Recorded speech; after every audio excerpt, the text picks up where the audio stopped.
দর্শক, চলুন এবার জেনে নেই কানাডার বাসাবাড়ির হালচাল রিয়েলটর আশরাফ সিদ্দিকের কাছ থেকে।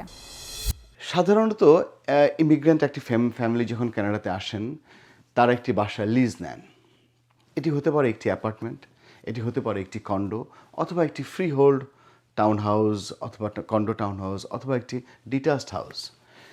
এবং সেক্ষেত্রে তাকে দেখা যায় যে বিভিন্ন রেঞ্জের লিজ পে করতে হয় মান্থলি। যেমন ধরুন, একটি 1 বেডরুম কন্ডো যদি আপনি লিজ নিতে চান টরন্টো এবং আশেপাশের জায়গাগুলোতে, সাধারণত এটি আপনাকে মাসে 2000 থেকে 2200 এই রেঞ্জের একটি খরচ আপনাকে বেয়ার করতে হবে। আবার যদি আপনি চান যে না, আমি একটি 3 বেডরুমের একটি বাসা নেবেন, সেক্ষেত্রে হয়তো বা এই কস্টটা গিয়ে দাঁড়াবে 2700 থেকে 3000 প্লাস।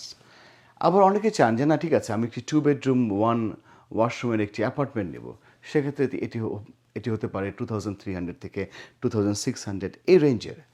সো আপনি এই যে বিভিন্ন রেঞ্জের অপশনস আপনার কাছে রয়েছে, তো আমি মান্থলি এই যে এক্সপেন্ডিচারটা রয়েছে এটি বেয়ার করতে পারলে কি আমাকে একটি কন্ডো বা একটি অ্যাপার্টমেন্ট ভাড়া দিবে? অনেক ক্ষেত্রে এটি হয় না।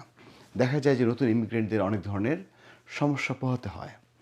যেমন প্রথম সমস্যা হচ্ছে যে এখানকার ল্যান্ডলর্ড যারা রয়েছেন তারা দেখতে চান যে ক্রেডিট রিপোর্ট বা ক্রেডিট স্কোর কেমন এই এই ক্লায়েন্টের বা এই আপনার টেন্যান্টের। তো সেক্ষেত্রে দেখা যায় যে যদি একজন নতুন এসেছেন যিনি, তিনি তো আসলে ক্রেডিট সেভাবে করে বিল্ড করতে পারেন না, বা তার একটু সময় লাগবে এই ক্রেডিট প্রোফাইলটা বিল্ড করতে। সেক্ষেত্রে অপশন কি?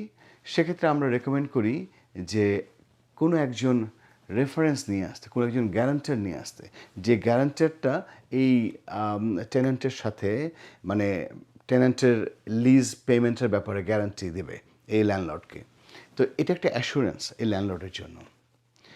তো এই ল্যান্ডলর্ডরা আসলে কী কী বিষয় গুরুত্বপূর্ণ মনে করেন একজন টেন্যান্টের ক্ষেত্রে? অফকোর্স, যেটা বললাম প্রথমেই, যে ক্রেডিট রিপোর্ট খুবই ইম্পর্ট্যান্ট একটি বিষয়। আপনাকে ক্রেডিট রিপোর্ট না থাকলে একজন গ্যারান্টর নিয়ে আসতে হবে। এরপর হচ্ছে যে আপনার ক্রেডিট স্কোর, এই রিপোর্টে ক্রেডিট স্কোরটা খুবই আপনার একটি ডিসেন্ট ক্রেডিট স্কোর হতে হবে। এটি খুবই ইম্পর্টেন্ট। যেমন 700+ স্কোর এখানে যথেষ্ট, এখানে ধরে নেওয়া হয় একটি ডিসেন্ট ক্রেডিট স্কোর।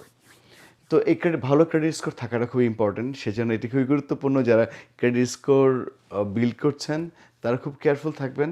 কোনোভাবে মেস আপ করা যাবে না, কোনো পেমেন্ট মিস করা যাবে না, বা কোনো রকমের কোনো পেমেন্ট ডিলে করা যাবে না, বা কখনো ক্রেডিট কার্ড বা লোন এগুলো, এই লিমিটগুলো ওভার ইউজ করা যাবে না।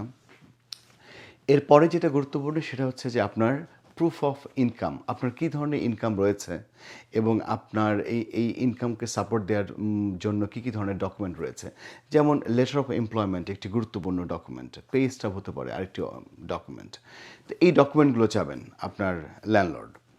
এরপর উনি যেটা চাইতে পারেন সেটি হচ্ছে যে আপনার রেফারেন্স রয়েছে কিনা, লোকাল রেফারেন্স, একজন বা দুজন, যে ধরুন যদি কোনো দরকার হয় ল্যান্ডলর্ড যেন তাদের সাথে যোগাযোগ করতে পারে, বা আপনি যদি কখনো পেমেন্ট মিস করেন তাহলে এমন কি কেউ আছে যিনি আসলে এই ব্যাপারটাতে ল্যান্ডলর্ডের সাথে এই ব্যাপারটাতে হেল্প করবে যেন আপনি অন টাইমে পেমেন্টটি করতে পারেন।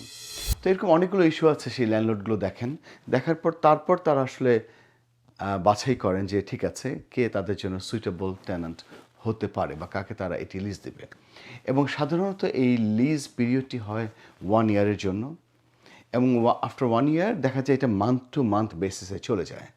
মানে আপনি যদি 1 বছর, আপনাকে প্রথমে যখন আপনি লিজ নেবেন আপনাকে ধরে নিতে হবে আপনি 1 বছরের জন্য নিচ্ছেন, কিন্তু 1 বছর শেষ হয়ে গেলে আপনি চাইলে 60 ডেইজের নোটিশ দিয়ে যে কোনো সময় এই লিজ আপনি ক্যান্সেল করতে পারেন। আশরাফ সিদ্দিক, আপনাকে অনেক ধন্যবাদ আমাদের কানাডার বাসাবাড়ির হালচাল সম্পর্কে জানাবার জন্য।